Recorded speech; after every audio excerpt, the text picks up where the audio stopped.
आज हरिबोधनी एकादशी हैन, ठुलो एकादशी पनि भनिन्छ र आज चाहिँ तुलसीलाई विवाह गर्ने दिन। भगवान श्रीकृष्ण भगवान चाहिँ विष्णु भगवान चाहिँ क्षीर समुद्रमा सुतेको अवस्थाबाट आज बिउजिने अवस्था हो, उठेको अवस्था हो र आजको चाहिँ हरिबोधनी एकादशीको चाहिँ ठुलो महत्त्व छ।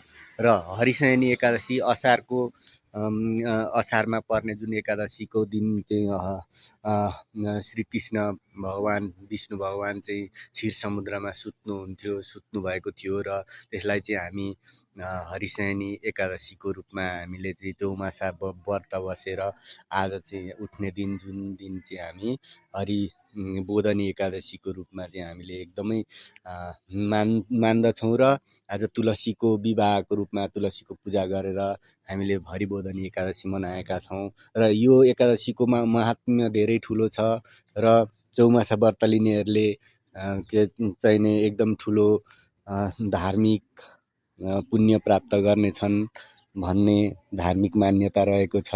त्यसकारणले हामीले पनि आज सामान्यतया तुलसीको पूजा गरेर व्रत बसेर हरिबोधनी एकादशी मनाएका छौँ। तपाईँहरूले पनि मनाउनु नै भयो होला, धर्म पुण्य प्राप्त गर्नुभयो होला भन्ने आशा लिएको छु भन्दै मेरो जेपिटी च्यानललाई सब्सक्राइब गरिदिनु होला हैन। यस्तै यस्तै नयाँ नयाँ भिडियोहरू मैले गरेका जुनसुकै क्रियाकलापहरू पनि म तपाईँहरूलाई देखाउने छु भन्दै बिदा चाहन्छु। धन्यवाद।